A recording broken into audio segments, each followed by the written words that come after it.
मी गावी गेलो होतो माझ्या आणि सकाळी 5 वाजता मला अशी जाग आली आणि एक चाल डोक्यात कोणतरी माझ्या देऊन गेलं. ही चाल जेव्हा झाली साधारणतः सकाळी 5:30 पावणे 6ची वेळ होती. मी जेव्हा संपवलं तेव्हा मी माझ्या बायकोला एक म्हटलं, की "अरे ही सावनी गाई." म्हणजे ह्या चालीसाठी मी काहीच प्रयत्न केले नाहीत तसं बघायला गेलं तर. एक चाल कोणतरी आपल्याला देऊन जातो, त्याच्यासाठी एक गायक देऊन जातो आणि त्याच्यासाठी एक प्रोडक्शन हाऊस नेमलं जातं. असं ते सगळं स्वामींच्या इच्छेने होतं. म्हणून मी नेहमी म्हणतो, की त्यांच्या इच्छेशिवाय इथे काही घडत नाही. आणि असे माझे असंख्य अनुभव आहेत. त्यापैकी हा एक.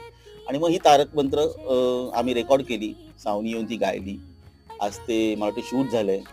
बघा शूटिंगचं पण अशी गोष्ट आहे, की हे शूट होणार होतं एका स्मॉल स्केलवर, की म्हटलं चल आपण काहीतरी छान करूया म्हणून.